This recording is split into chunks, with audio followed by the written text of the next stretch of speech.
Good morning, good afternoon, or good evening, depending on where you are. Welcome to Beyond the Sim, where I, Shaun Cole, am here with my good buddy Billy Strange to talk about sim racing. Happy Friday to you, Billy. How are you today? Happy Friday. TGIF. That's right. Woohoo. I am good. It has been an interesting week. How about Interesting. you? Interesting's a funny word. It It, can it it can can mean be, yeah. so many different things. That's right. You're so mysterious. I'm good. I'm good. I've had a really interesting week myself with some super duper highs, some super duper lows. And Perfect. yeah, I mean, it's been all over. It's been wild. It's been exciting. And I guess it's not even done yet. There's still more. I mean, it is still the morning of Oh, yeah. Friday, you know. So it is unseasonably cool outside right now for where I'm at. I don't know how about you, but it is like upper 70s, lower 80s. We should be like 100, 110 right now. It's the weather is throwing us for a loop. I think that's even luckier for you than me. We're in the similar boat. Yeah, like high 70s is where it's been just staying. We had 2 days that reached 90, and then it went right back down to 78, 79, and I'm in heaven. Because I live in an area where I can jump into the hundreds very easily, and then Yeah, just stay there. we were like at 100, 102, and then all of a sudden it just dropped. Yes. And in a matter of a couple days, we're in the 80s, and it's supposed to be like that this whole weekend. So I'm gonna go out and I think I'm gonna go get my road bike cleaned up and go for a ride. That's what I need It's to do is fantastic weather. get on. I did a ride the other day. Need to get another one in. But this weather makes me want to go play. When it gets to be 100, I will not go outside. It'll be like as little as Oh yeah. possible. The dog won't want to go out either. I'll take him out and he'll just stand still. So I'm just enjoying what we've got going on. It makes every day a good day. Charles, we need to get back to that hot lap challenge. I almost would have forgotten about that in like, well, so Billy, what have you been doing? What have you been doing in sim racing? Well, okay, so that was part of my interesting week. So I was working on my season 3 highlights for iRacing. I was putting together a video of all the things that I liked in season 3, and then you had mentioned that you were doing that hot lap challenge. So I was like, okay, once I get done with that, I'm going to go do the hot lap challenge. Well, then F1 2019 came out earlier than I had anticipated because I got the Legends edition, which came out on Tuesday, or really Right. it was like 5 p.m. on Monday. Right. And so I was like, well, I'll start with this. So we'll talk about that a little later. I finished that, and as soon as I was finished with that, Marcel from Studio 397 got a hold of me and said, we're about to release the tattoo scars. Would you take a look at them and tell me what you think? And I was like, yeah, sure, I'll do a review. So I have not finished my iRacing video, and I have not had a chance to go do the hot lap challenge either, which are things I hopefully will get to or done this weekend. Other than that, not much else in sim racing. I did release my band did release a song. Yay. Finally. Yeah. So you know what, I will in a minute I will put a link in there. You don't have to watch it or listen to it now, and if you're not into hard or heavy rock, then I totally understand not listening to it. But yeah, I play the guitars, I do the vocals in that. So we got that done. I ordered I've been saving up to build a new PC because the build I did is clear back from late 2015. And it was not like super high end at that point either. Uh-huh. So I didn't get any. I bought a bunch of parts to build a new PC. It's not super high end. Again, it's what I can afford, but it is definitely a step up from what I have. So in the next week or two, I'll start getting those put together, and That's exciting. hopefully, yeah. I mean, I did buy a little bit better graphics card. I definitely bought a better CPU. So I'm hoping that some of the minor issues that I was having, I hope those get eliminated.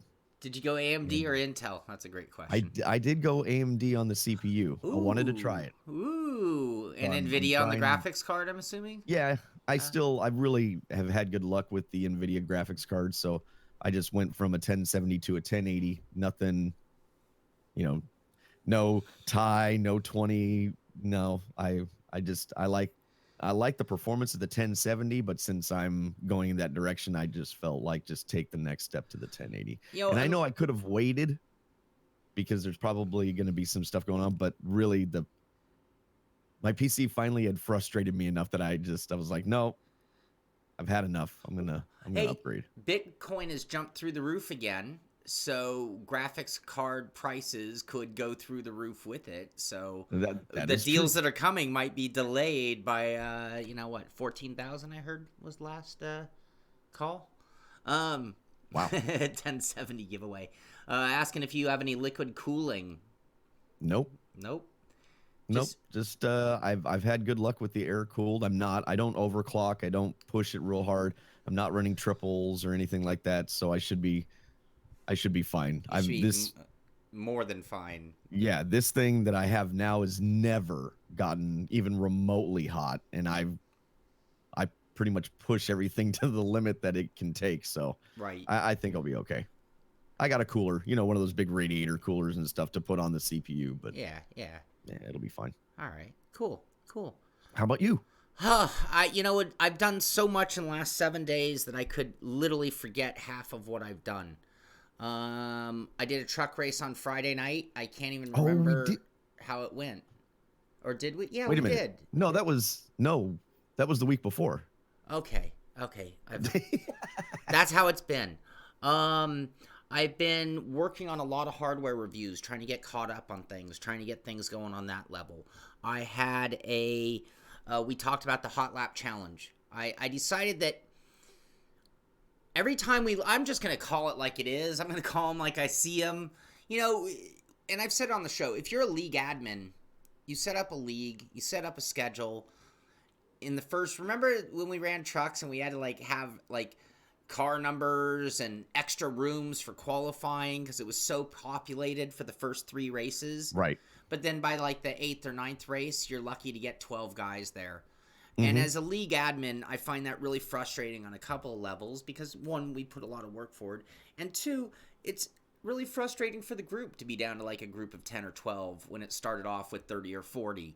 It just isn't the same level of fun. So I thought, well, I like leaderboard challenges. Oh, and the other thing about a league is it's hard to pick a time slot that works for Right. everybody. That is. Yeah, I've tried, and it's not the easiest thing to get together. No, it isn't. But meanwhile, I've always felt like the SImpit's real place in the world of sim racing was to be very community based, and I've always been very open with not just my feelings and my opinions, but my availability. You send me an email, I respond, kind of stuff. And I don't do comments on YouTube because that's just too hard to track on 1,100 videos. But I thought hot lap challenges are a really good way to make it available to everybody to participate and have fun. Whether they send me a screenshot and get involved or not is secondary, as long as they're out there doing it. I love that. So I fired up Project Cars. I'm like, I haven't been there in a while. I love Project Cars too, and I'll just do whatever challenge they have. So I was blind going in, and it was an in the rain challenge at Fuji, which was really fun. And so I downloaded the setup, I made a run, I did it live, I posted a time, and I put it out there for the whole world to come after me and go, knock me down on the leaderboard. And I was only sitting ninth, so it's not like I was the world record. I was far off of that. Had a blast doing that. Wednesday, I ran a Lionheart Racing Series League, and this touches upon what I was just talking about, leagues. I joined this league. It's a really dedicated league in a lot of ways. These guys put in 500 laps in preparation for every race. They run 2 or 3 practice races for every actual race. Wow, that's a lot. The season is well underway and goes all the way to Christmas.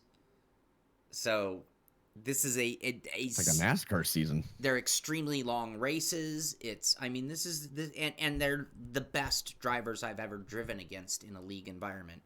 I can't compete on that level. But anyway, I did the race, and I was frustrated once again, not having put in enough effort. Being the back marker, and like, this touches upon what we talk about on our show. I'm not in this to get a pro career in racing, right? Mm-hmm. I am not here to be an esport champion. I'm here for really good competition. And I have no more fun being in a league environment where I'm going to win every race because I'm just better than everybody who's there.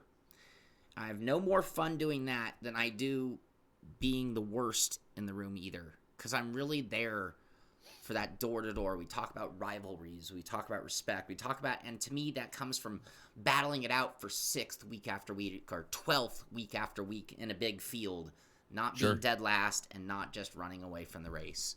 And I feel like I'm on that bottom of the spectrum, which sucks equally to winning all the time as far as boredom goes. But this one's extremely frustrating. I mean, you can make the argument there's a certain fun of winning all the time, but it's not what I'm here for. Well, and it's a fixed league. You know, there's supposedly no setups or anything going on. So then it makes you go, okay, I suck. The driver obviously is doing something different than I'm doing. What the hell are they doing different? How? But it comes from 500 laps of practice. Right? It does. Plus 3 practice races. And I'm not as dedicated as they are, and the results show it. Where other situations you might get by on your raw talent. You're like, oh, I know this track. Give me 10 laps. I'll be okay. Not going to fly here. You know? Welcome to my life. So, that was a little upsetting. So now I kind of have a high. I had a real fun time with the project cars. I had kind of a low point. It was still fun, the Lionheart. It wasn't terrible. And then Cody's came out with F1 2019. And I had to go through some pedal calibration issues that have been the story of my life with Codemasters games. Yeah, you were... And I tried talking about that. Yeah, I tried really hard to video because I solved the problem with the help of Frank from Rickmotech, by the way. Who, it's not just because I'm Shaun of the SImpit. If you had his pedals and you're like, no, he's like that with anybody. Yeah, so he jumped on, helped me. We couldn't solve it. We tried a few things, and then bam, magically we figured it out.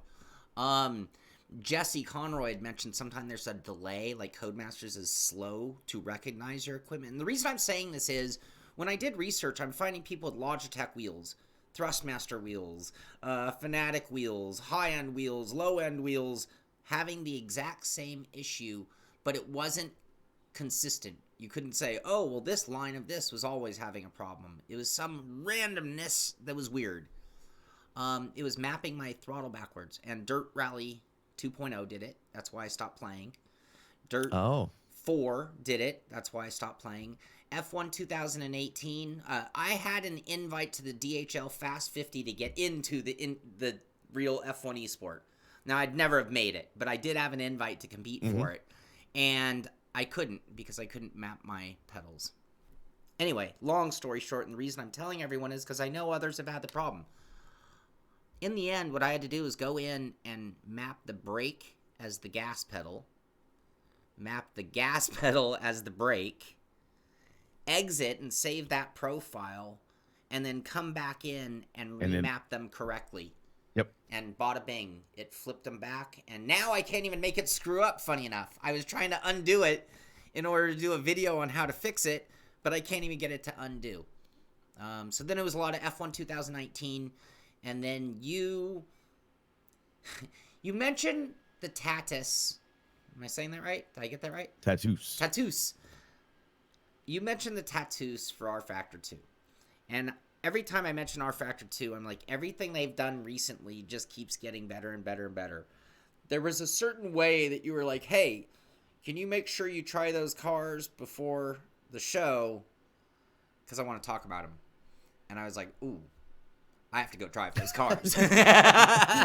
Ooh, Billy has more terrible opinions. Yeah, who knows what, but I must go drive those cars, and so I did.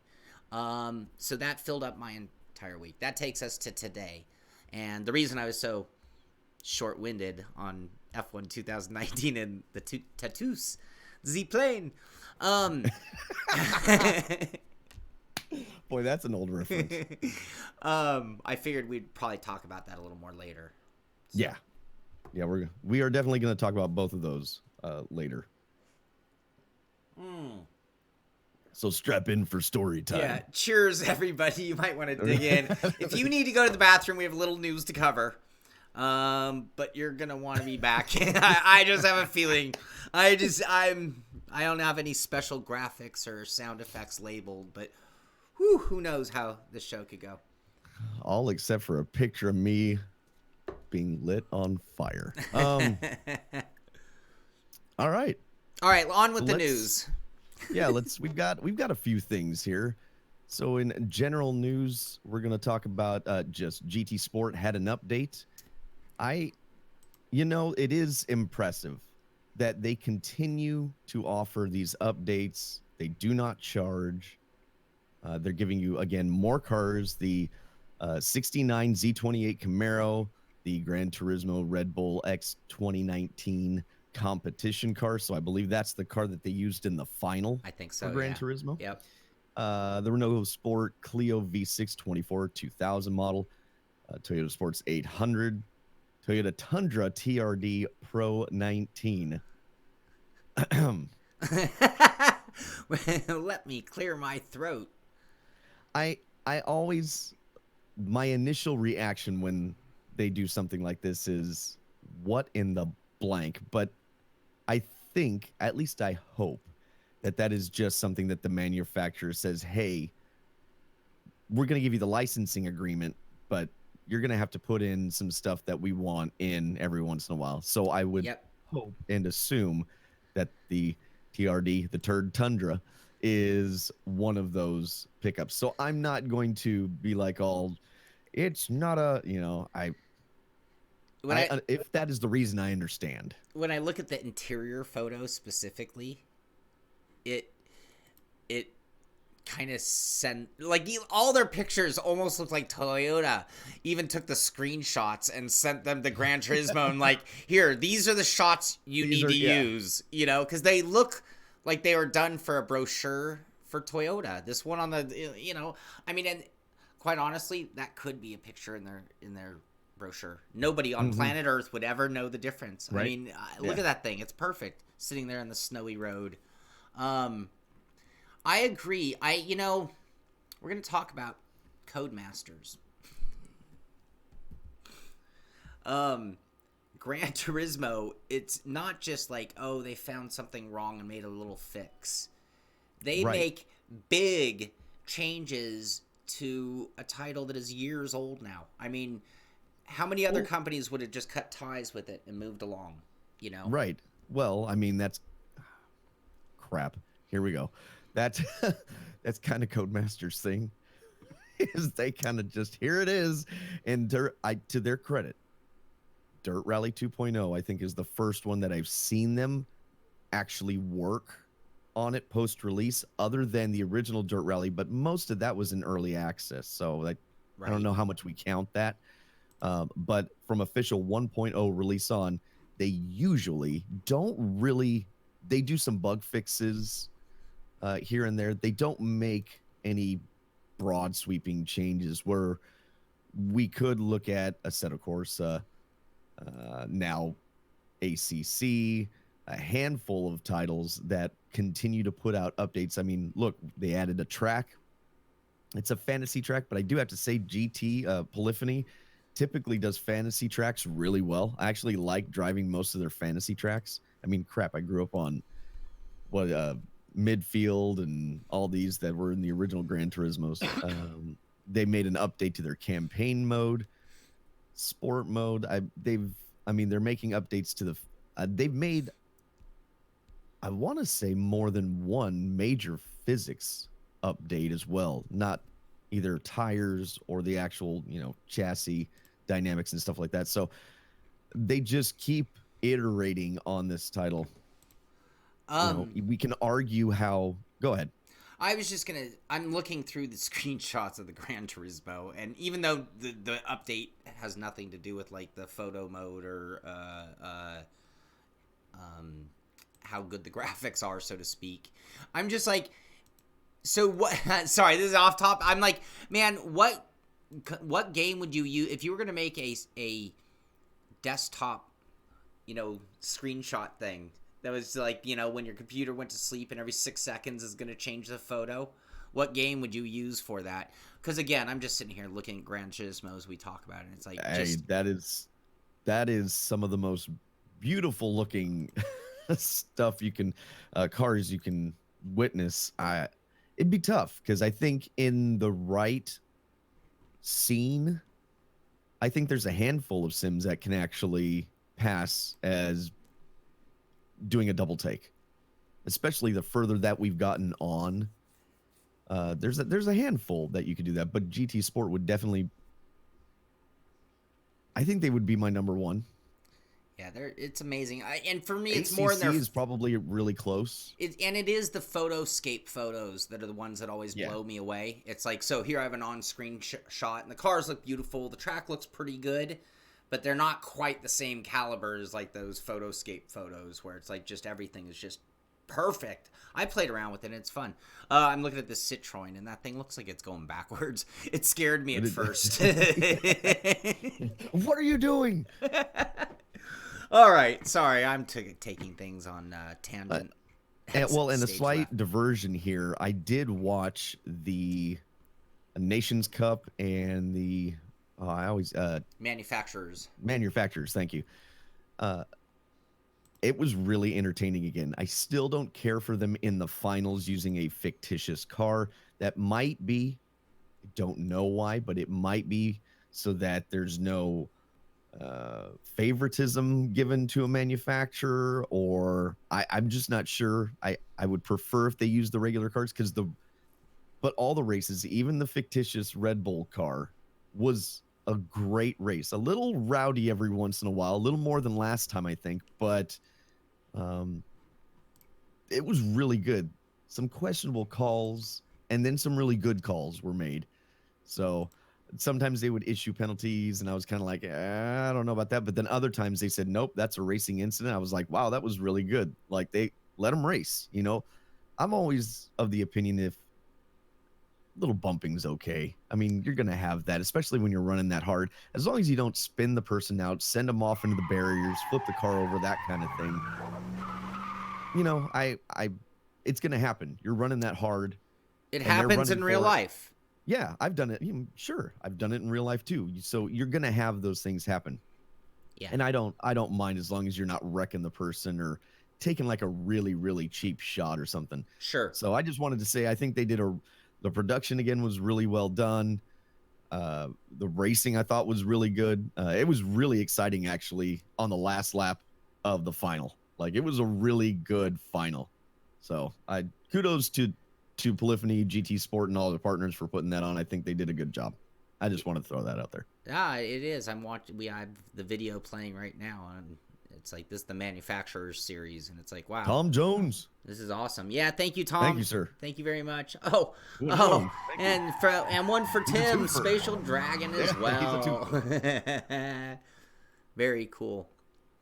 All right, let's see what else to talk about today. Thrustmaster is now the official title sponsor of the iRacing Rallycross World Championships. So now that has that series with the $25,000 prize pool. I think they call that the Mitchell DeJong Come and Get It series. I think that's what that official subtitle to that that's kind is.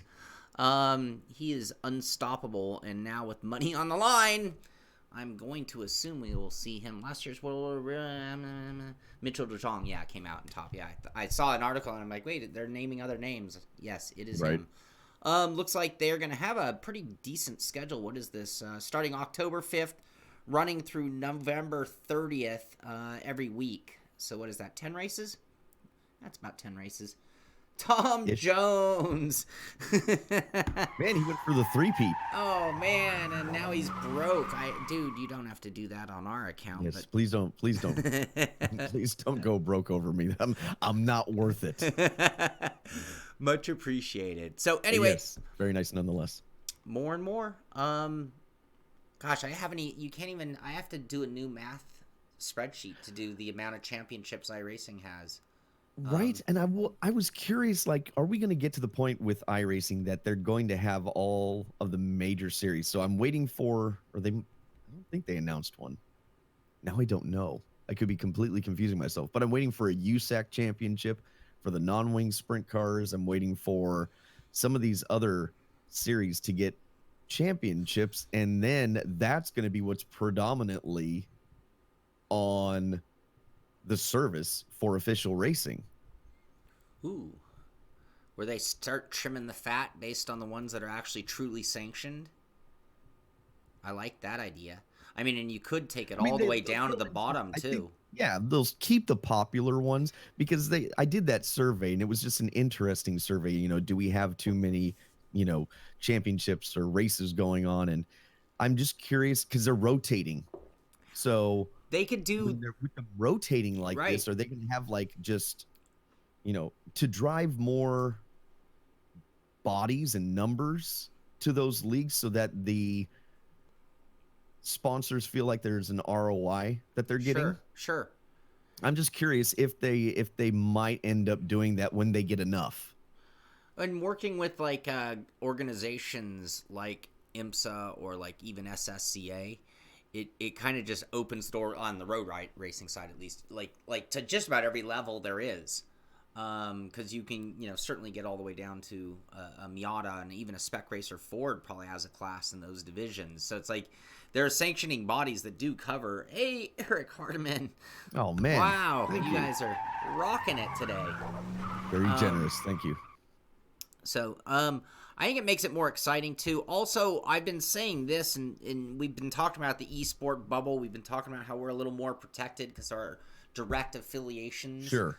And it makes us a little more relevant, or at least a better bang for your buck marketing opportunity. We hope. I also feel like I'm watching like the NBA and the NFL, and the professional organizations are now jumping in really quickly. And I think a lot of it is protecting what they already own. Okay. So before Nike can come in and claim the rights to the biggest esport in basketball needs to come in and claim. Right, the NBA needs to step in and say, "Hey, wait a minute, Yeah. this is our playground, not yours." Yeah, and I think because of that, that's like I saw that IndyCar wants their own game now. And IndyCar, you should call a particular North American company if you want to make that happen. That we'll talk about it during the show if you didn't figure that out. But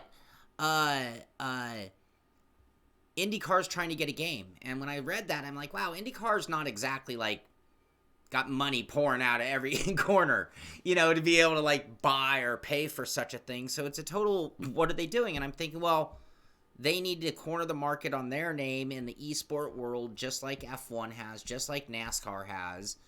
And to an extent, even, and this is where the bubble could burst. Right now, you have to do it to be relevant or to look like you're current like everybody else. Because, IndyCar can't be behind the times when it comes to this.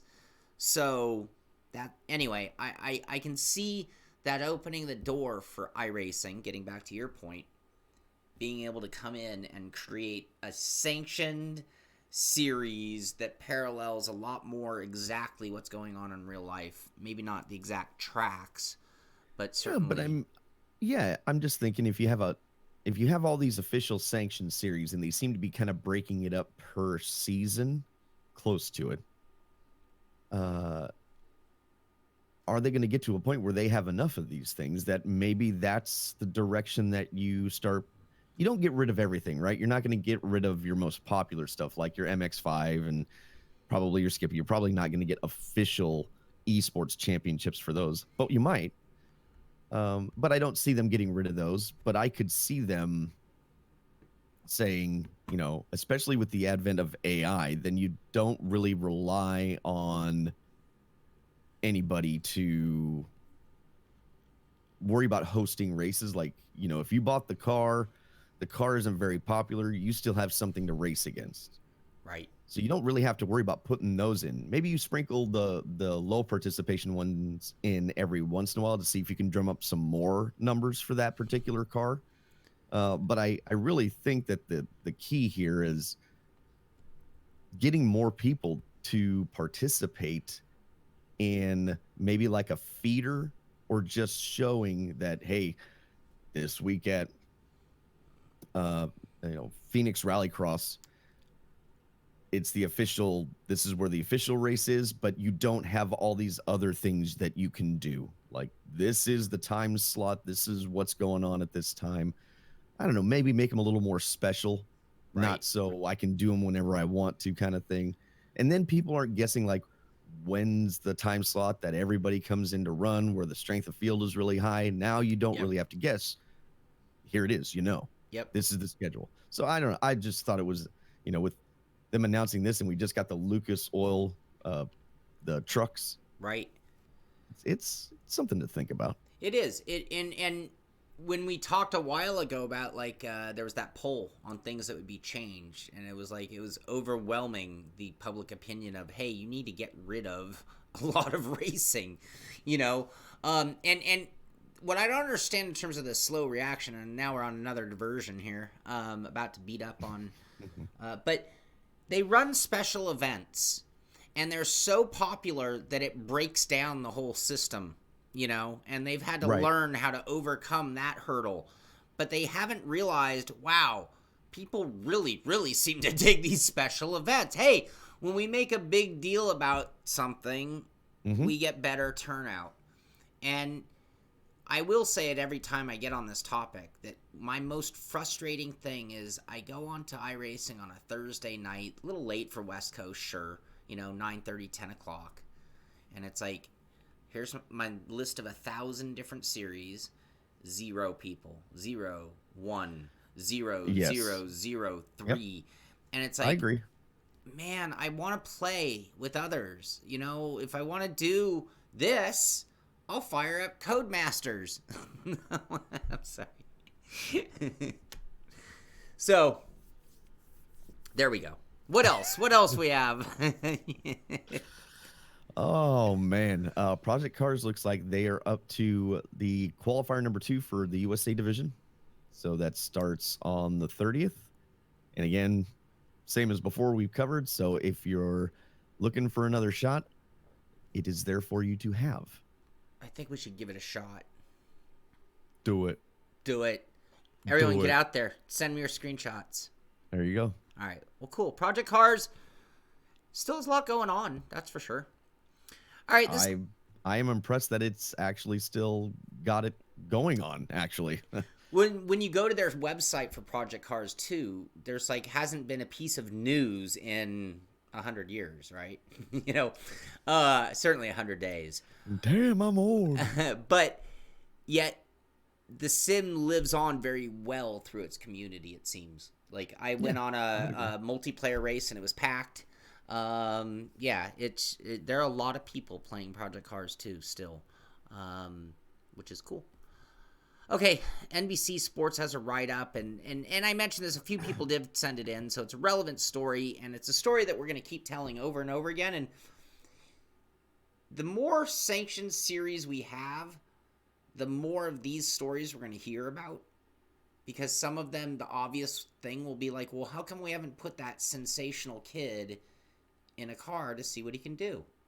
It doesn't, if you're a team owner, and you can find some phenom from Simracing and put him through a testing or two, which you have a certain liability, but not a lot, and you can sign him to a contract, you are scoring big money if you can turn him into a great driver, and all of a sudden you're paying him nickels versus the normal recruiting method. Anyway, another story about how virtual reality is changing motorsports. This guy, I guess, did nothing but sim race before he actually got into a real car. A year later, I believe it was. I think he said he started around 14, and then they're kind of documenting. He's 17, a few days shy of his 17th birthday, and so he's about to start his first Legends race. And so they talk about that, and they kind of get people's take on iRacing, and it can broaden the experience. It shows different talents, X, Y, and Z. So, if you're interested, read the article. It's very thorough. Yeah, I mean, they don't just give you a couple paragraphs and dump it. They go into a bit of length about the merits of virtual racing. Tom Jones, print screen. You hit print screen, then you open up your art program, and it'll give you a 6,000 by 1080 ish screenshot. Anyway, I like the too lazy to Google. Yeah. All right. Is that all for the news? Well, yeah, but I have 5-6 pages still here. So there's more to talk about before we just switch to our normal format of topic of discussion. What else do you have to talk about? Well, okay, so this next one here is a Codemasters.com post. Rise up against your rivals in F1 2019, out today. This was written yesterday. Yesterday was today, I guess, is the official launch. But that was probably like 5 p.m. yesterday by their sure, we'll go with whatever that. Clock they use. Anyway, so it is now out for everybody in planet Earth to drive.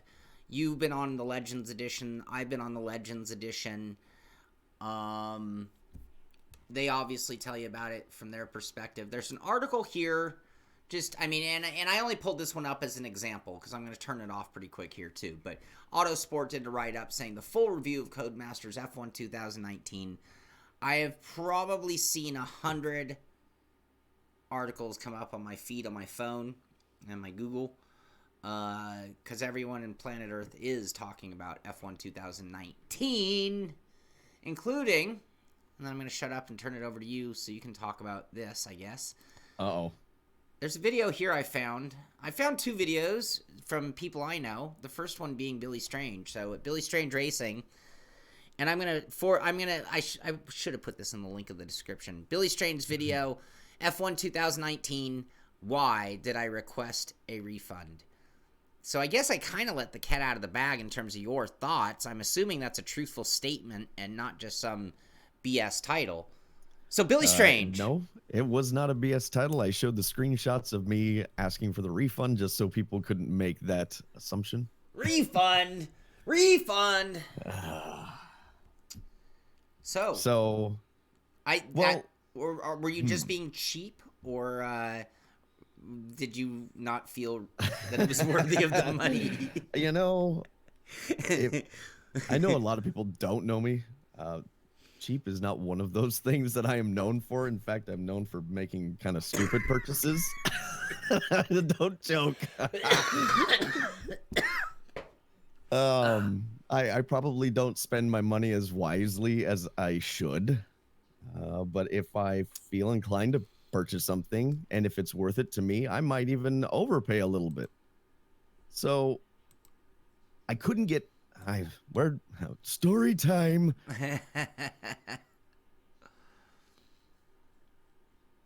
By the way, watch the video, please, if you haven't already. You don't have to tell us everything. You can let your video stand for what it. No, it's been out for a few days. It is what it is. The idea is that I've played every single F1 title from Codemasters since the Wii, the 2009. The only one that I did a refund on was last year's because I was so frustrated with the controls not saving. And that was my infamous, I couldn't hear anybody last year, so that was good.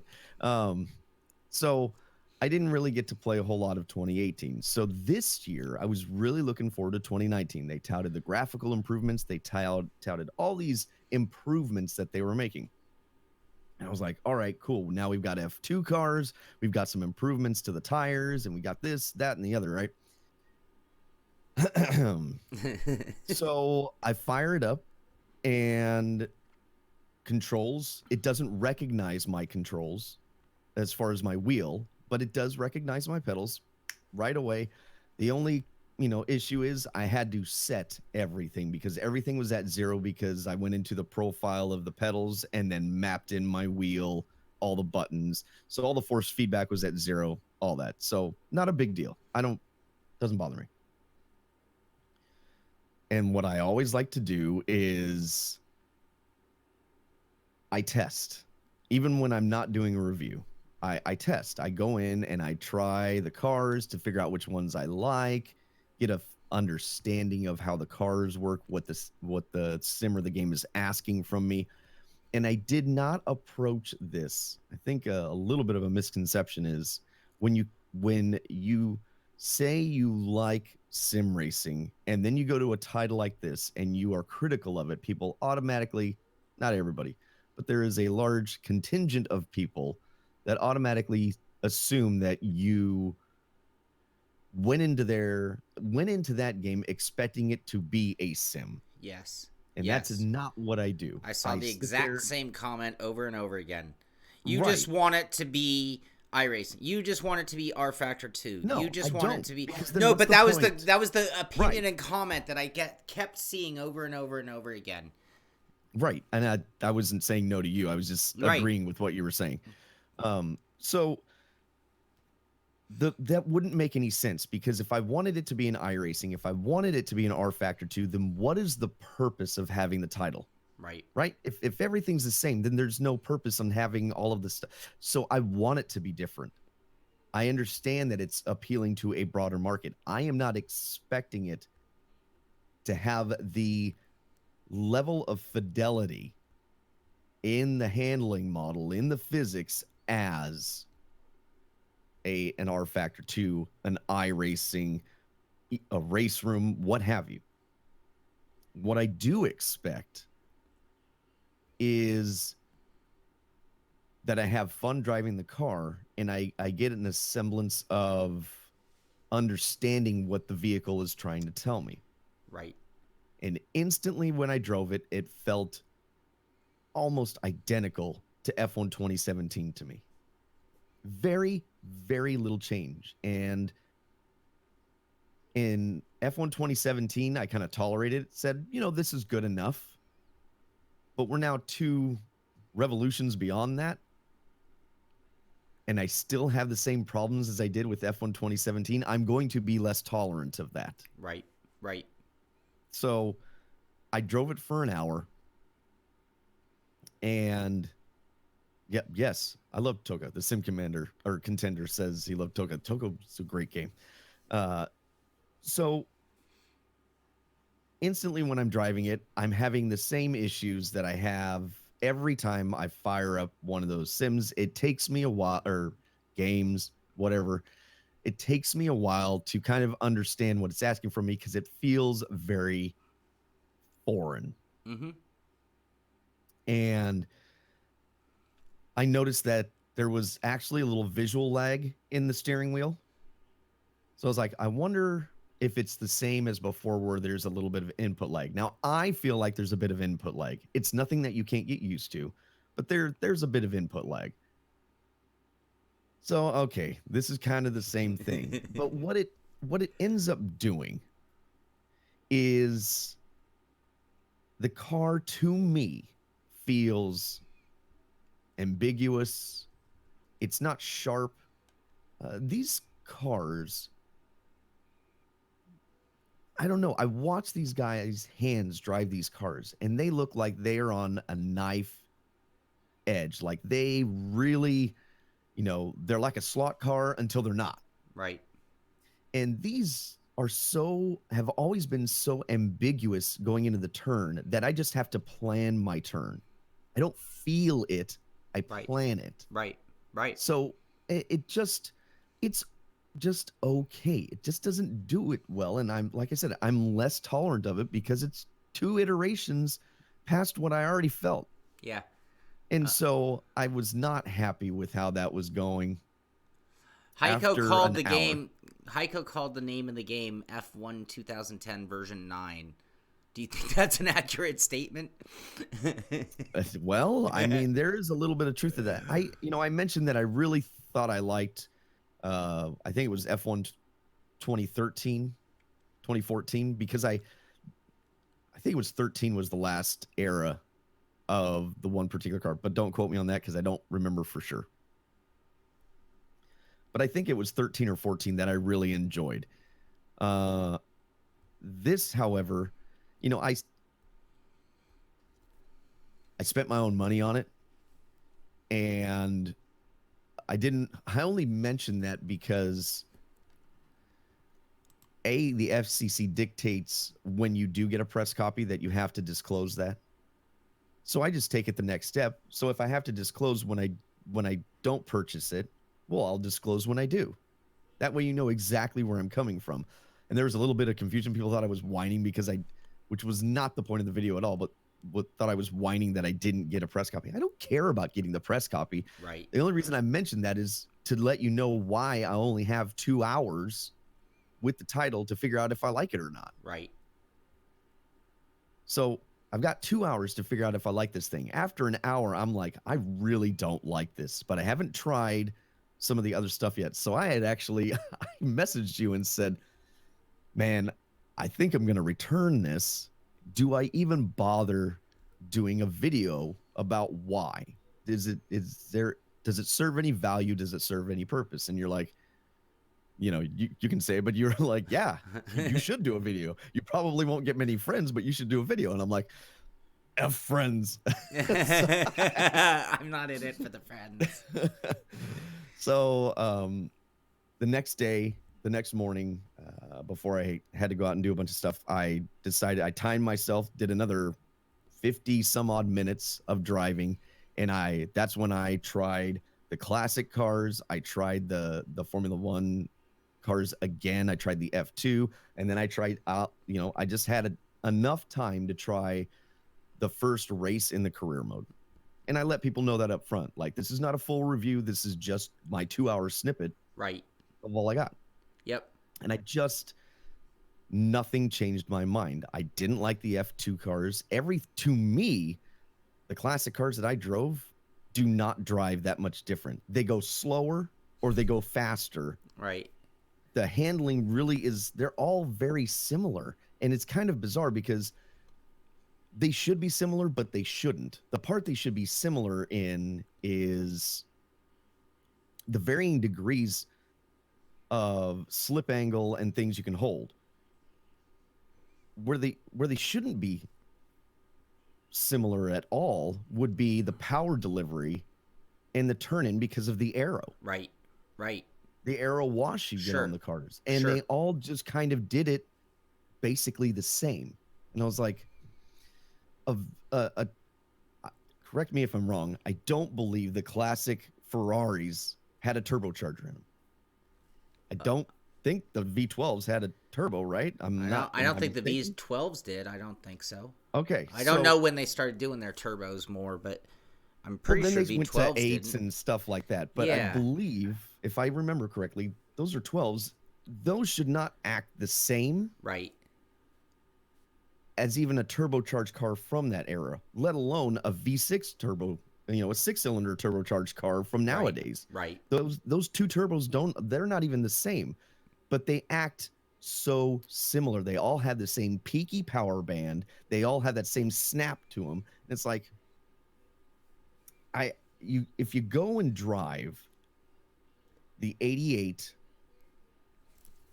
car from like Automobilista, and I know that's not an official car,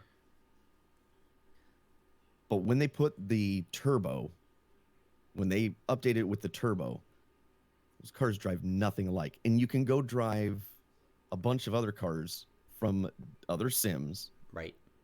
that those cars have been modeled in F1 2019. They do not drive even close to the same. I am not asking for the fidelity of the physics to be the same. What I'm saying is that it should be easier to drive. Right. This game is marketed to everybody, right? This should be easier to drive, not more difficult. And I find that the cars just, anybody can get used to anything. I mean, people play Grand Prix Legends, that sim is incredibly difficult.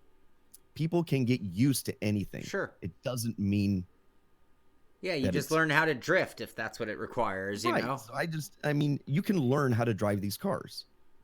And if you have fun with them, that's what I was trying to get across is, Right. and I got a good reception. I got plenty of people that agreed, plenty of people that did not agree, but understood. And then of course, I got the people that, said I was just whining for no reason and I, called me a PC elitist, which is kind of funny because I have all these retro consoles. right. I can't figure out which way to point this way Yeah. behind me and all this stuff. So I thought that was kind of funny. But yeah, I didn't enjoy it. It wasn't for me. It's just not a title that I think is done particularly well. I think graphically it looks great. Yes. I like the idea of adding in the F2 cars, but I think it's short-sighted, and I think it's, like you said in your stream, it's kind of Swiss cheese. Mm-hmm. They could have made the races where you ran a full race, but the scenario could have been put into the race. Right. And they just throw you in. Like, you don't get a chance to practice, and it's one of two things, right? If you do get a chance to, if this does matter in the team selection at the end, then you've screwed me by not letting me get at least a few laps of practice in. Right. So then Right. that leads me to believe that it doesn't really matter. So then why did you put it in? Nothing seems to waste your time, effort, and resources? nothing seems to really matter in the game is sort of what I was finding. It was like, Any other thoughts on it? That's pretty thorough for, well, you were on a strict time limit. Well, yeah. See, and that's the reason I approach it the way I do is when I purchase the game, I know I have 2 hours. So instead of going off into multiplayer, instead of going off into the single player career, what matters to me the most is how they drive, and everything else is ancillary. So I drove and I drove and I drove and I drove and I drove. And, they have skins that you're going to be able to paint, which I think is a great idea for online. But did you see that you can also buy skins? That's cute. Yeah. Now we're doing that. We're down into the microtransactions of we're going down the Heat 3 and Heat 2 train where you can buy cosmetic skins. Thanks so much. When those used to be unlockables. I appreciate it. But yeah, fine, whatever. Like, that would not deter me from buying the game. I just think it's cheap. Right. So they did some good things. And if you really love Formula One and it is the only thing that you play, I can totally understand why you like it and why you love to play it. Because if you don't really play anything else, I can see how you think this is good. This is awesome. Sure. I can make 100 positive arguments for the game. Yes, so that's what I tried to relay is, if you like it, I'm not saying don't like it. I'm saying that it just wasn't for me, and I can appreciate why you enjoy racing the F1 series, and in particular F1 2019. And I hope that I conveyed that at least. Well, pretty thorough for the amount of time you got in it.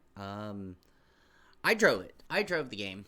How many? I probably put 5 hours into the game. Okay. By the time I was actually done. And, before I even get started, because I kind of felt like the same way you did, that there were people who were coming in and accusing or, pointing finger that I'm kind of an elitist and I'm expecting it to be iRacing or rFactor or Assetto Corsa or whatever. Expecting it to be a different sim than it is. And here's the one thing that I just need to point out to the world, and I think everybody who's watching probably understands where I'm coming from, probably even understands is my philosophy, but there is a ladder in sim of a scale from beginner to advanced. Let's just use that wording for today. And it is very important and critical that these ladders exist, because sim racing is not inherently easy to do. So if you don't give an opportunity for people to enter your sport, whatever the sport is, and graduate to higher levels But that doesn't mean that that lower level was a lesser level. It was a stage of development. And it is important that we have sims at these tiers. It's important that sims are targeted for these tiers for the betterment of the entire ladder system, essentially. Mhm. And when played at their highest level, even if you're on a beginner level, a lower tier, the competition is often the education equal or on par with what you would find at the highest level as well. And you see that time after time watching Gran Turismo, Forza, other entry level driving games. And I'm not saying that in any negative light. And if you heard it that way somehow, you 180 degree misunderstood me, because it's actually the highest compliment that I can give them in my mind. Sure. I look at F1 2019 as being a middle level tiered game. And I think because of its target audience, it might be lower than that. But because of its inherent difficulty of being a Formula One title, which is the timing of Formula Mhm. One is up here, Right. it puts it into that medium level, even when it's maybe intended and built for even lower than that. So when I go in judging it, my expectations are a lot lower than I think a lot of people think. But that doesn't allow me to take away from the driving experience, because I don't care where you are on the ladder. The driving experience has to be solid, and there's no excuse for it not being solid at this point in time, because there are enough games to copy. There are, Yes. or in the You should case be of, able to grab any number and go, this is what this one does good. This was what this one does bad. yeah, Let's do this. Let's not do this. yeah, and if you don't have the budget for that, which is funny, if you don't have the time for that, then go watch Sim Pizza, the piece Pardon by me. me, and you can just use that as your guideline. Um, when you've built 9, 10 versions of a game, and it hasn't cured simple problems that are plaguing it from the beginning, and I mean the beginning, you know, when I see the same kind of problems with controls mapping, when I drive it, and even after I spent my first 3 hours, I just drove it the way it came for the most part. Got it running, played it, and I'm like, this is dead fish. I have no feeling whatsoever Mm-hmm. of what the car is doing. I love the way you were talking about the Formula One car razor edge and how they turn in.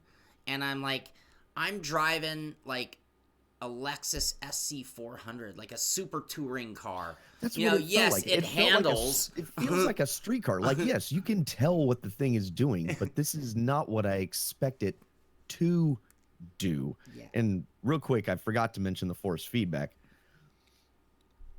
I didn't necessarily feel like the wheel was dead for me when I first did it, because I just kind of, everything was at 0, so I just kind of put everything in the middle. And I noticed that the variance from load to unload, you know what I'm saying? So down the straightaway, you don't have much load on Right. the wheel, and then as you start to turn in, you start getting the load on that front. The weight transfer and everything, it didn't feel like there was a big swing. It Right. always just kind of feels like it's doing this slow climb, and I'm like, this feels so weird. So I mess with a bunch of stuff. You can feel a lot of the effects. At least I could. I could feel a lot of the road effects. I thought those were really good. There were things in the force feedback. It was not as bad as Dirt Rally 2.0, in my opinion. In when terms it of first force released. feedback. It's force feedback. Right. But it is a little odd that I don't usually have to mess with force feedback that much Right. in a title to begin with. You know, couple changes here, basically strength and a few other things, and I'm good to go. Like, we're going to talk about rFactor 2. I've never messed with rFactor 2 except for strength. Like, it just feels good to me right out of the box. And that is not unusual for most of the titles that I play. This, I never found a good feeling for it. It always just felt, this is okay, but like I would turn it up way beyond the normal strength that I would ever turn it up. Right. and it still always kind of had the same feeling. And I changed the damping back and forth, and it was kind of like, well, yeah, instead of it's going from 0 to 10, now it feels like it's just going from 15 to 30. Right. Like there's no like 0 to 100. Like, That I don't know. that was the one I'm for trying me. to interrupt you. It just reminded me. No, and I experienced the very similar feelings. And again, someone mentioned in chat, but just to be clear, I am using a Sim Experience direct drive wheel, which, when I'm not using a profile built for a game, defaults to something pretty darn close to basic force feedback, like you'd find on a Thrustmaster or Logitech, honestly. Billy's on a Thrustmaster TSPC, right? Or XW or Yep. PC? Yeah, And PC. same wheel, but Yeah, basically. and for me now, I'm using a gigantic rim, and I have to confess that is not the right wheel rim to be using for a Formula One game. So that might give me a little bit of like, maybe I didn't get the same laggy input feel as you because I was blaming the size of my wheel. You know, I'm driving a bus rim, and I'm like, well, I can't complain about lag. Yeah, I was using you know? the Ferrari Formula One add-on. Yeah, so and when I removed all the damping, because it had 15 by default on mine, I kept cranking the force feedback up. I could have cranked all of the effects up to the middle, and I was just progressing them forward. But it was the damping. When I put it down to the 0 is when I got it to where I'm like, okay, now it's drivable.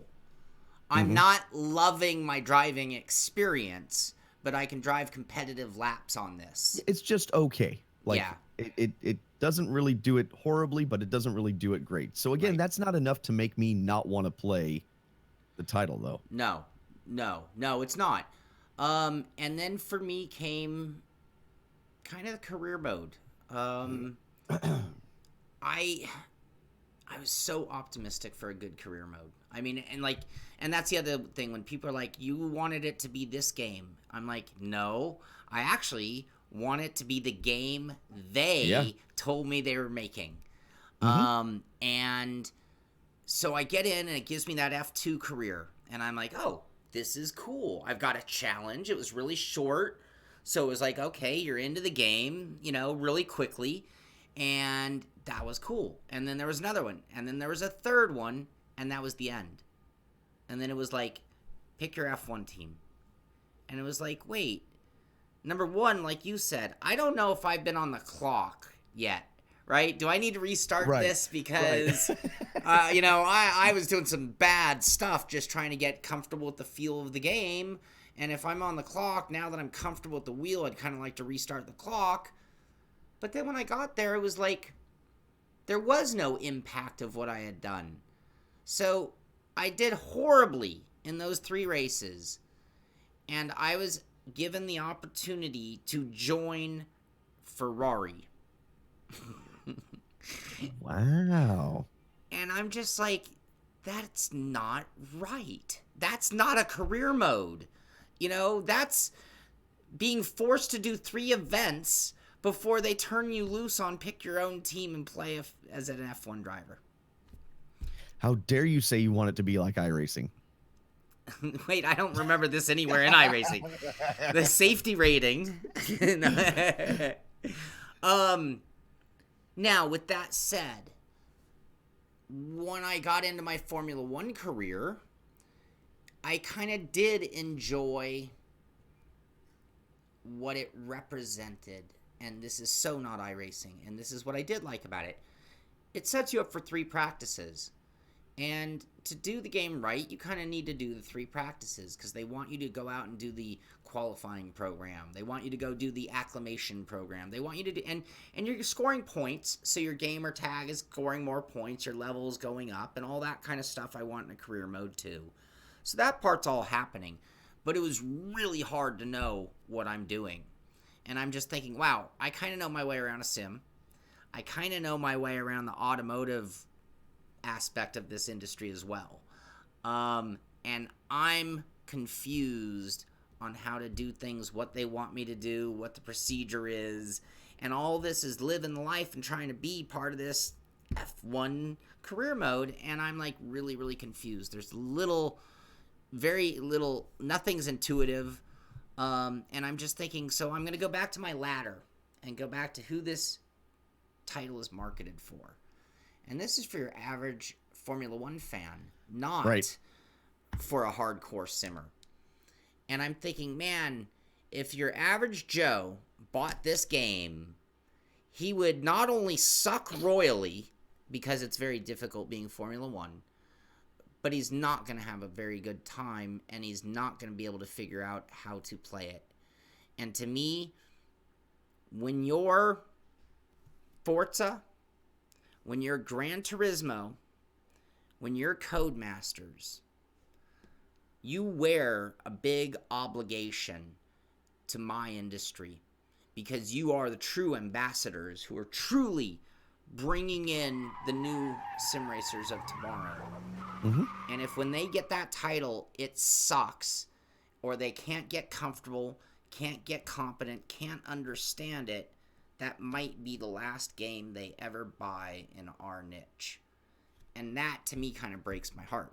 And so that's where I'm like, well, this game is really difficult. And it's still It is F1, and yet I can wheel-to-wheel contact, so it's not acting F1 on the driving side so much. So what was difficult is the timing of F1. What was difficult was the career mode and figuring out all the idiosyncrasies. And then the driving, I guess if you turn on all the driving aids, that just about anyone could drive it with a controller. But with no aids, I was already feeling detached. So I can only imagine how much more detached I would feel with all of the driving aids and playing it with a controller. So I don't know what they could have done differently in that respect. It is very confusing. It feels like they're, and thanks to the man, he says, thanks for the honest opinions. Keep it going. We shall, no matter how unpopular or popular they might be. But thank you very much. I feel like they're trying to tread this, they're fence sitting. They're playing one side and playing the other. Tightrope walking. Yeah, the problem is I feel it should be the inverse. Like, they have all this management stuff. They go way into depth. Things that a maybe casual person may not quite understand. So they have practice sessions, and those practice sessions are great to get you up to speed so you know how to drive. Like, I like all that stuff because it's the same with 2017. I actually liked all that stuff. Right, me too. I like the RPG mechanics of building my team or the team. Yep.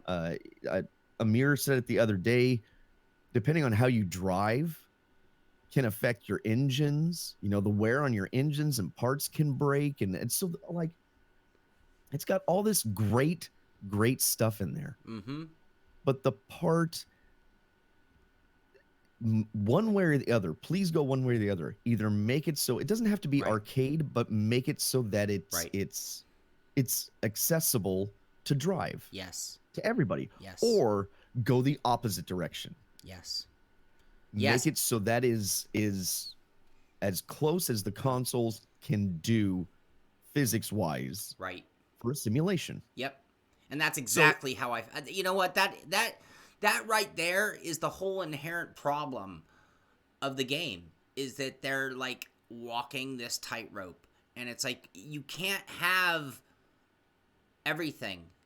You can't make it playable and accessible and understood by the millions and still appeal to the people who really know the intricacies of the sport. It's not a common ground, and that's why I started this off with talking about that tier system. It's like, okay, well, that should have been your very first decision. Like, before you even care about what discipline of racing, if you're a development group, that first choice needs to be, man, where are we trying to be on that tier system? Because if we're going to be up here, then we can cut the fat, or if we're going to be down here, we're going to have to really add some flair, and pizzazz and fun and baiting the people through the game And there are aspects of this that I love. The other thing is, if you do want to be where they are, you do want to walk that tightrope. Well, they could have done that too, but it wasn't through a 3 scenario F2 series. It was through a no wing 1600cc series, and you could have a beginner, a thorough career, or you could have the shortcut career, But if you really want to get people from that ground to the middle or to the peak, start them off in something slow. Let them learn the tracks that they're going to be running in cars that are manageable, and then build them up in your career mode. The other thing is, if you really want to go advanced, and this is where I feel like they have this career mode, but how many people do they really have in charge of it? So here's the develop life of the game. How many people did it really take to build the depth of the career mode? And I'm not talking about all the upgrades to the car stuff. That was already kind of in there. The career mode, the F2 choice, the what you're doing there, the media questions and how that impacts your career. I feel like it was just done by somebody who also was doing something else.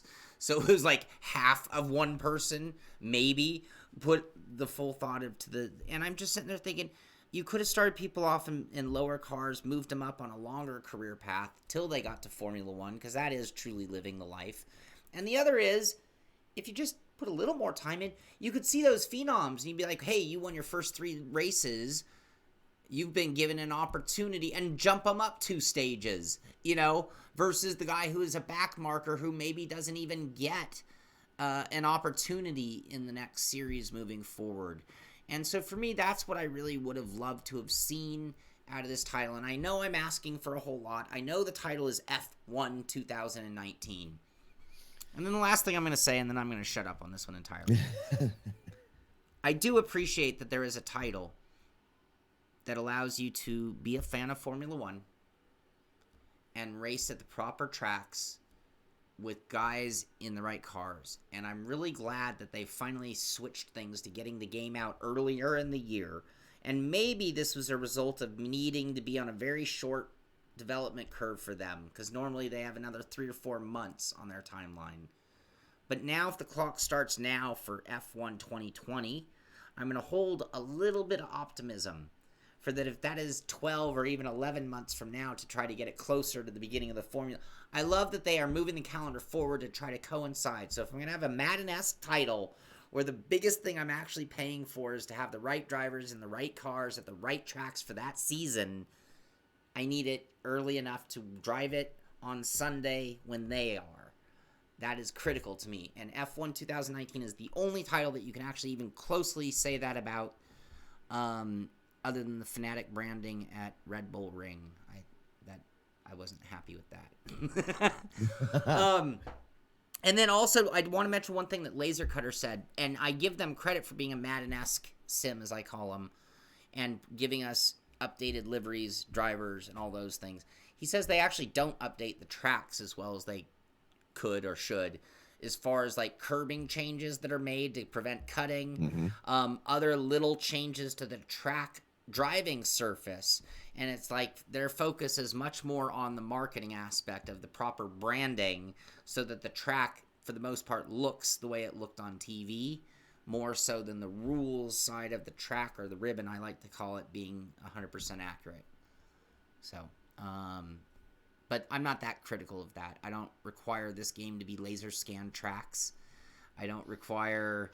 Right. I am not looking for it to be bleeding edge, laser scanned tracks. I can handle a little bit more unrealistic slip angles with the car, because I know that's the game that they're trying to produce. The fact is, it doesn't work like that. I put this in here because this was one of our questions, and I'm gonna hit a couple other things that are in the chat. By the way, thanks for everybody for hanging out. Laser Cutter was talking about how he does tracks for RF Pro. So he has a lot of experience doing these tracks in Sims, and he says these alterations aren't usually major. So he's talking about the updates to the tracks. Why don't they update the tracks? Right. He said, but they do affect how a track is driven. So like you were saying, additional curbing or anti-cut curbing quite often. And considering the majority of the tracks are used year after year, I think that it's extremely poor of Codemasters to ignore these changes and still charge a full price for the game each year. It usually takes him, a couple of days to update a track. So it's not exactly a lot of work. What do we think? Right. And I think they've got priorities. It's kind of what I said in my video. Obviously, the priority this year was graphical to me. Graphical, right. And then just make the F2 cars. Make the F1 cars look like F1 cars. That, to me, that, and it's hard with a yearly iteration. I get it. You're hamstrung by the amount of time you can put into things. I don't know. There was another thing with the steering that I forgot to mention. You get so far, and there's a lot of corners that you actually do a lot of turn in on them. And if you ever get close to about here, you can visibly watch the steering wheel slow down as you're turning. It's weird stuff like that shouldn't be in here. Let's see. I would think it was a Sim Contender earlier talked about. I can't find oh, here it is. A Sim Contender said solid driving experience is important. So we're talking about it doesn't necessarily have to be a sim to be enjoyable. So he's saying solid driving experience is important. For instance, Wreckfest is good, but not a full sim. Right. And that is exactly what I think, are trying to get at. It doesn't have to be a full-blown sim. No. But it's got to make sense. And Wreckfest is a blast. It is so much fun. And we know that they are not taking the physics to the most realistic nth degree of everything, but it makes sense. I've never asked them to be iRacing. Right. No, and it's a perfect example because I don't even care how good the physics are or aren't in Wreckfest, because what you get is a good enough end result that it doesn't matter. It doesn't even occur to me. I'm not looking for it to be a sim. I wasn't looking to Codemasters to be a sim. And I think that if they're trying to build a sim and making it marketed the way it is, they're really they're off. Because it's so not. But it just, again, let the guys at Wreckfest do your force feedback, and then and then it won't matter to me. I really, and recently I was talking about force feedback or physics, and I was like, I'm more and more coming to a conclusion that force feedback just hides. We talked about that. Mm-hmm. It practically hides physics. It should. I agree. I don't even have a problem with that, to be honest with you. I'm not an engineer, so when I make a change, I don't know exactly how much real-life change that should have made to what. There are others who can fault the sims in that way. Me, I like to drive. I know how to drive. I've driven a lot of cars. That's what I want to know and compare it to. I don't really care. It's not that I don't care. I don't understand the engineering aspects of it. But you cannot... Physics won't matter if the force feedback isn't right. If the driving experience isn't right, because I used to drive before force feedback, right? So, I mean, that's not You're a using the requirement visual either. cues on the screen to give you information, and that's what I meant is that, and that gets sans force feedback, I still, by the visual cues on the screen, I can't really tell what the car's giving me. Right. And that, for me, is the tell, not the wheel. But when I visually can't tell what the car is trying to give me, that's when I know there's something a little off with the physics. And it's not that it's too easy. It's that it's not making sense. Like, what the screen is telling me is just not giving me the information that I need to understand what the car is doing. The force feedback gives me more information. Can give me more information. But yeah, and it's... So I've probably run F1 2019 in the ground, but what was perfect, I think, is right as I had finished that review, hours later, Marcel hits me up, and I've never had a conversation with Marcel before, so it kind of took me a little by surprise.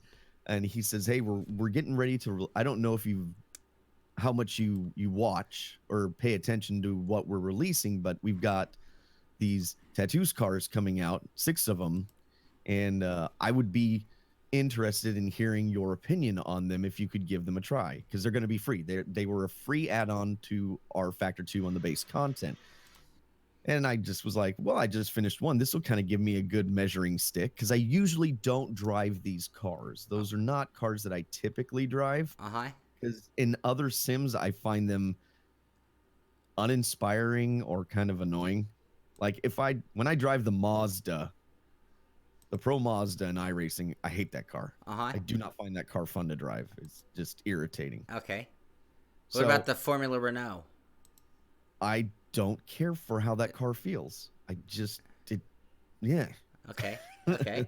Well, and in Assetto Corsa, there's a tattoos car in Assetto Corsa. That car just kind of feels stale to me. And I understand people can like different things. It's okay. Like if you like that car in Assetto Corsa, that's great.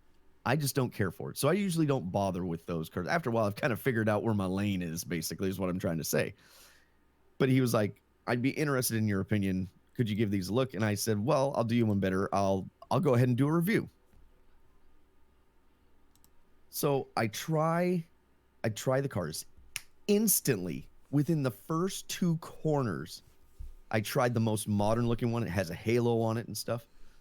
I know it's not the same as an F1 or an F2 car. I understand that. But the principles that they are using are the same. What should be different is the power plant and the aero of the car. But instantly, I felt absolutely connected to that car. I'm like, this. And you didn't even need to have the fidelity of the physics that this car has for me to be okay with what was F1 2019 was given to me. Just give me a dumbed down version of this. Yep. Yep. But that, I was so floored. It is more common now, but I remember like the first time that I was running something that I really felt like I was back in my racing days. Like I was actually in the car driving. And that was running those classic F1 cars in Automobilista. Like they give you that sense that you are in the car driving it. Yep. And then they took it to the next level with the Caterham cars. When I drove the Caterham cars, that pack that they released, I think it was at Cadwell, an incredible experience. Absolutely one of my top experiences driving in a sim. Yeah. I could hustle the car. You could throw that. You could feel when the thing would bite and then let loose, and just amazing cars to drive. And as we've gone on since then, I have found other cars that are starting to give me that same feeling. And all of these cars, every single one gives me that feeling. And I then knew, I was like, look, this is not just me. Like they're showing you how this is supposed to work. Mm-hmm. Mm-hmm. So my opinion is you don't have to do this, but it should be easier than that. Yeah. Yeah. And I think that studio, I wrote him back and I just told him, said, I think you guys knocked it out of the park with this.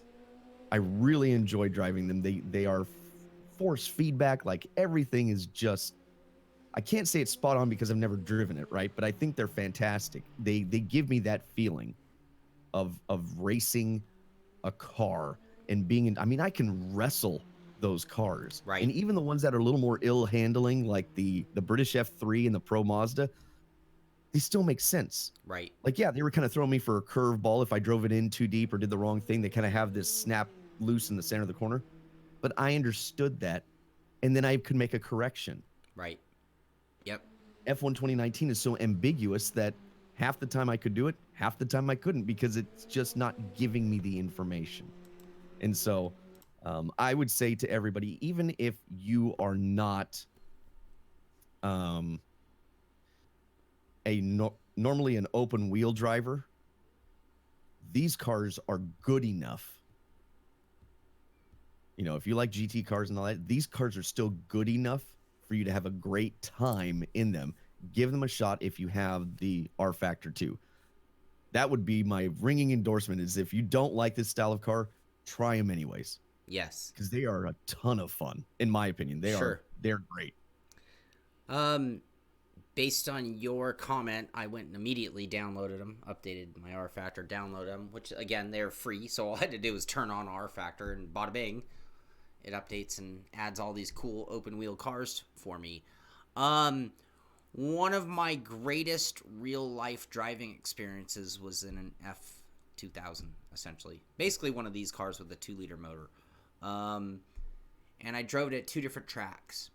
And one of the things that I love about open-wheeled cars is how much you feel connected to the car. And had I not drove these cars between now and F1 2019, I might not have been quite as negative on my force feedback bashing as I was. But the minute I got in any of these cars, I was like, wow, I'm in the car. I mean, it was, right. Yes, VR would add to it, sure, all the, no. But sure. It was that, it wasn't just the turn-in, even though that was fantastic. It wasn't the mid-corner only in the exit. It was, I took him out at Sebring. It was the first track I went to, my absolute favorite track from rFactor. And just the way the car would twitch over a bump, not to the point of out of control, but enough so as a driver you're reminded that, hey, this thing could lose it at any moment. Mm-hmm. You know, and every bump at Sebring kind of gives you that little... It's hard to get bored at Sebring because at all times the wheel is active. And you feel these bumps. And when you're in these open-wheeled cars with this force feedback, it is just... It feels to me like I'm in the car. It's more than just, again, the turn-in physics or off the center physics or force feedback. Right. I mean, the car feels sharp. It does all these things really well, but they've figured out something. I'll get to that in a minute. I'll let you finish the thought. Sorry. And yeah, it has a liveliness that feels active. It feels one-to-one. And I did have to make a couple changes. So it's not like the minute I got in, it was perfect. It wasn't. But the minute I got in, it put a huge smile on my face because I was like, oh, now we're talking. Right. And then I made a couple of changes to just get my rotation where it really matched up with where my perception of the car was. And when I did that, I was like, wow, I could hop in these cars and drive them hard and get the results that I expect from them. And start pushing them. The brake in it is amazing. Like, you can really get on the brake. Yeah, and they're going to make for some incredible racing when people get these diverted out to series and get some liveries on them for their series. I agree. It's going to make great racing. It's a really big step. And earlier when I was saying IndyCar, you know, you're trying to get in the esport world and you need a game. This is who should be building the IndyCar esport platform game. I would love to see the real-life IndyCar tracks in the proper sequence with the proper IndyCar built for it. And I would right now, I'll pay you money on GoFundMe for this. I'll take a leap on that combo, by the way. So even though I'm anti-pre-order, even though I'm anti-GoFundMe type mentality, I will give you money on GoFundMe to build the rFactor 2 based IndyCar game. And whether Risa did it or Studio 397, I'm okay with either one. And getting back to what I was saying earlier, when the force feedback's right, I think anybody who kind of knows how to drive a car is going to get in and be able to perform better than when there's no cooperation from the wheel, because now you're learning two things. Sense. They're learning two things, like how to drive and how to drive a sim at the same time. So I loved them. I loved, like you said, I loved the variations.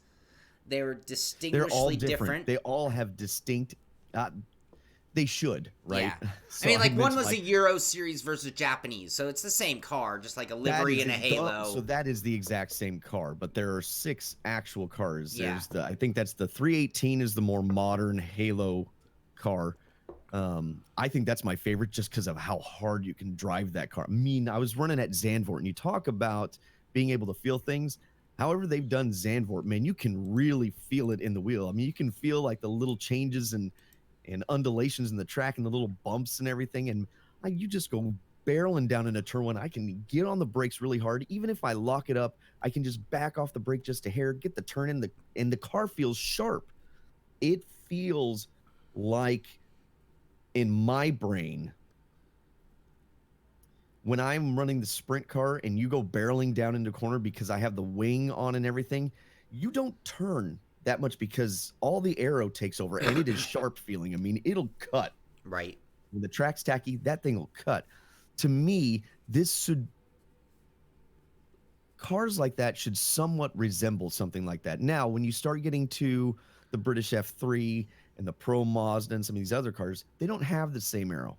But what they are still going to have is a semblance of you're trading that sharpness for nervousness.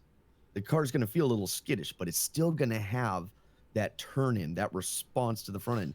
You might blow the corner because there's not as much aero as you were anticipating from the other car. That's a completely different scenario. But the way it reacts to your inputs is not going to be that far off. Right.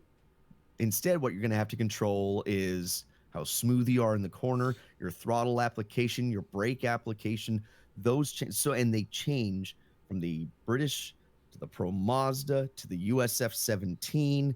Then there's the the 014, Yeah. and then the last one is like the T50 or F50 or something like that. They all feel different. The last two cars seem to have like a little bit of different suspension geometry, so they're a little easier to turn. But they all, I could take all those cars and go design a career mode around them and build the greatest open wheel game ever made. I know, that's my point. Is like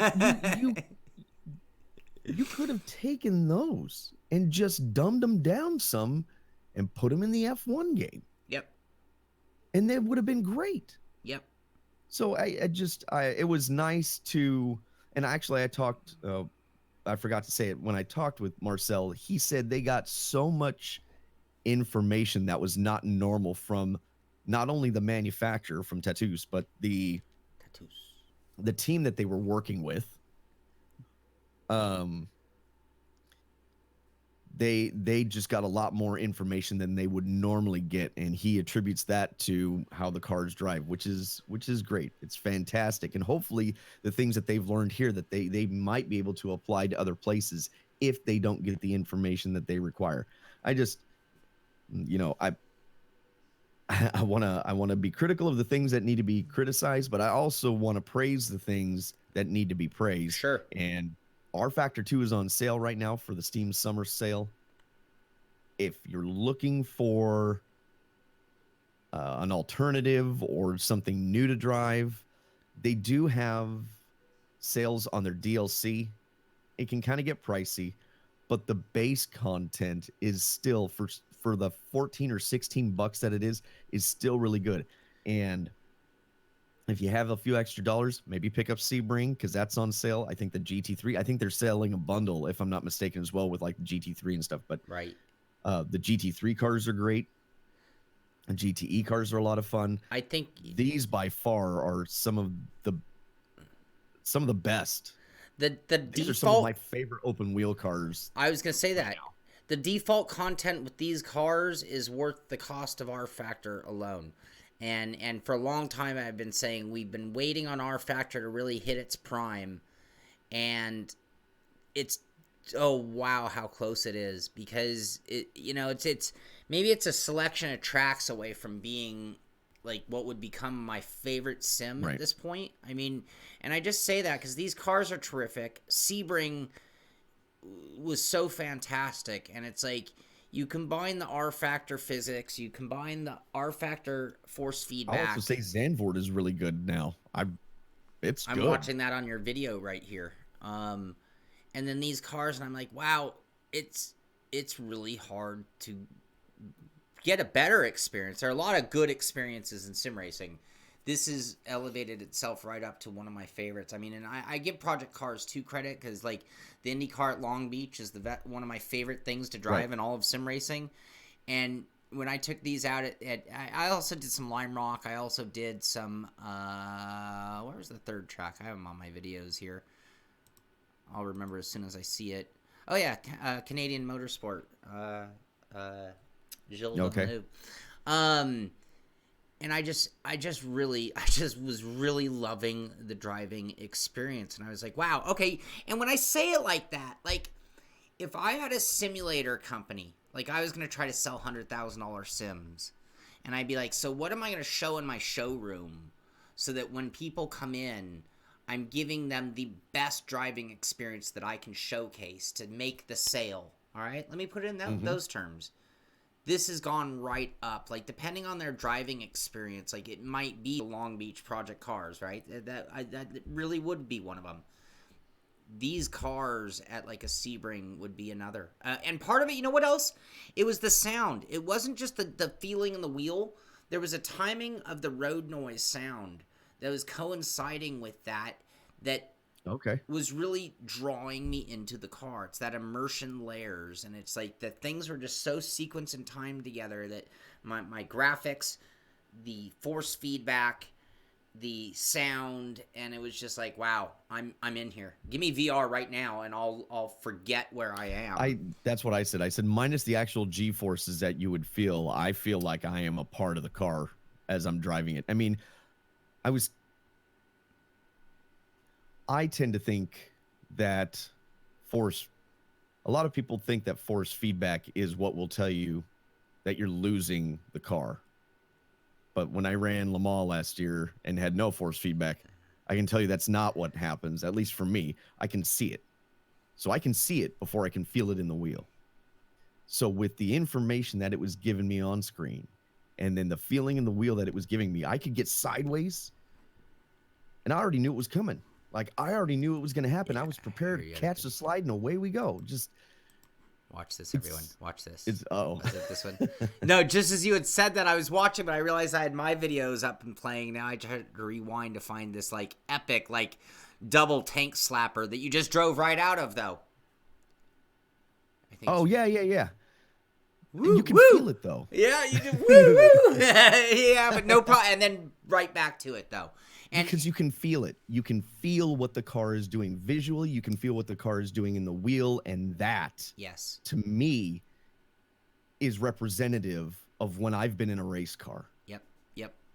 And now, everything's going to have varying degrees of slip angle possible. I understand all that. But to me, that's what makes a fun and exciting car to drive. Right. Yeah. Had a lot of fun. I would love to do a race in those with a group of solid drivers, like right now. After this show, let's get it going. Maybe tonight. That could be cool. Anyway, again, and again, with them on sale, I mean, I told people to kind of hold back on rFactor 2, or I say it's a great sim, but it's still waiting on more content to really give it some more backbone and again, this is like a full lineup of road cars, open wheel cars. I mean, it's awesome. Well done, guys. Yeah. So that's been our weekend reviews. I appreciate everybody. By the way, the rFactor 2 review is available to view this morning. I have it up right here at Billy Strange. I appreciate all the people that have watched it. I've gotten a lot of great feedback from the reviews that I've been doing, so I'm going to kind of keep pushing in that direction to keep doing reviews. So I appreciate the support, and I appreciate the support on here. Everybody hanging out, chatting, giving lots of good feedback. I'm reading it as we're talking. So awesome. It's been great. So what do you have going on? What's your plan for the week? Well, tonight we have a truck race, I believe. Yes. In Chicagoland. Yes. That's going to be interesting because when I briefly tried the setup, it is a little tricky. So we'll see how tonight goes. I should be there. And then if I have time this weekend, I usually try to not do anything on the weekend sim related. I try to like hang out with the family and do stuff like that, but I still might sneak in a little driving. I'm not sure what with yet. But I do have in the works. I still have the iRacing Season 3 things I like. And then I have something else that I'm doing that will be it'll just be something to break up the seriousness, I think. Uh, Still be informational, but it hopefully will kind of break up the seriousness. I just, like I said, I I laugh only in the fact that when somebody leaves me a comment that I'm a PC elitist, or I'm whining about the codes or what, not getting a press copy or whatever. Like, I laugh because You're like, I know you don't. This is your first time watching me, so I'm not right. going to really hold this against you, because if you were clearly to watch any of my other stuff, this would not be your. Right. I don't think would be your opinion of me. So I don't take it too personal when somebody says that stuff. I just chuckle. I was just like, all right, well, I have something in the works that will Put an be end to more, that. yeah, be more console related. How about that? Oh, too funny, too funny. Cool. Um, I have the truck race. I'm really excited about the truck race tonight. I'm glad to hear it's kind of a sketchy setup. That should be fun because we have a really cool, fun group of guys who do that race. I am knee deep in review process. I'm working on a butt kicker review, even though it's like, well, butt kicker, there's nothing new. But it was like, I don't actually have anything butt kicker related anywhere on my site or in my channel, because it was all before this. Yeah. So I was like, it's cool. I need to get that out there. And then I just got like both of the new next level wheel stands, the one that's supposedly strong enough for a direct drive wheel. So I want to see a wheel stand that's strong enough for a direct drive wheel. Okay. And then I got their regular wheel stand and their keyboard tray. So I've been giving thought to like making one of the aspects of being the SImpit, like being in the pit. And it's like, well, I might do the fly on the wall camera and just like pull those out and just start building them and talking about them and mounting them and see if it goes over well. I don't know if it'll go over well or not. Have the guys hanging out on Discord on chat while I'm talking. We can just BS while I'm doing it and do it all live because it's 2019. It's always a good time. So, and then I would like to go back and try that Fuji Rain again because I would like to get higher up on the board. I got knocked back to 10th last time I checked. Yeah, you know what? I'm going to have to give that a shot this weekend if I have a chance. You just reminded me. And I promise that there's going to be another one for next week. And I've been deprived of a certain game because I didn't know how to figure out how to map my pedals, and I think now I might be able to. And there's a certain game that a lot of other people have been able to enjoy despite mediocre force feedback that I might have to go do a leaderboard on. So whatever their community challenge of the week is. And then the last one, and I am going to do this too. Happen to have dirt? It might have dirt. 2 times. And then I also, believe it or not, want to go do, so one other thing with the Codemasters F1 2019 was that they had community challenges, and the first one started in 3 days from yesterday, so 2 days from today. That's Sunday on my clock, maybe. So I want to see what they have up their sleeve for community challenge, and I'm going to attack that one as well. And I'll probably do all of them live just because it's 2019. Because what I want to try to get is others to like turn on the show and then turn on their sim and have like me doing my challenge over here. Yeah. And they're attacking it, and then they'll hear I've done if that I got before. it. And so yeah, even though it's not multiplayer, it's rally style. We're staging it. So. Yeah, I'm going to try to do a lot of that over the weekend. Going to try to jump on hardware. So much to do, so little time. Story of our lives. Yes, but it all brings a giant smile to my face. Somebody during the Codemaster stream made the other comment about how I'm like a kid on his birthday, and it's like I'm so grateful that I get to do this because every day is like my birthday. It's like, oh, look, a new toy to play with. Oh, how cool is this? So I do love, and I'm always eager to go to work, including whatever I have in store for the rest of the day. Which, anyway, that's gonna do it for this one. Anything else on your mind, Billy? I'm good. I think I've said my piece.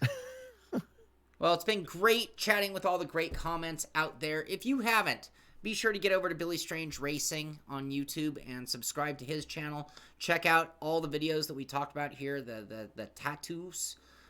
and the F1 2019 comments from him. You'll find similar stuff from me. Closer over you to at the 40K SImpit. now. I'm How like close? 15. I didn't check this morning. Let me check right now. And then also this show here is on SoundCloud. And what's the new iTunes called? Apple Podcasts, SoundCloud, and Stitcher. So if you want something to listen to on the road, there you go. And maybe this is episode 28? 27? It'll be 27. There are 26 previous ones that maybe you missed. So if you're going on a road trip, you might want to check those out and put them on your favorite portable device. And subs, we are 11 subs away at the SImpit. We are 11 subscriptions away from 40,000, which will, I think when I hit 40, I will go live and do the 120 push-ups that I owe the world for swearing on channel. Snap. I'll do them in one sitting. It'll kill me. I don't know if I can even do it. It might take 3 hours. You might watch me lay on my back sweating. But when we hit 40, I'll go live and do my push-ups that I owe the world. So anyway, be sure to check out the SImpit on YouTube as well. Subscribe, thumbs up, tell a friend, do all that to help all these channels and all of us great characters grow. But that's going to do it for this one. Thank you once again, Billy. Have a great weekend. Everybody, you get out there, get on track, do some racing. This is Beyond the Sim. I'm Shaun Cole. That's Billy Strange. And we'll see you on the track. Thanks, everyone.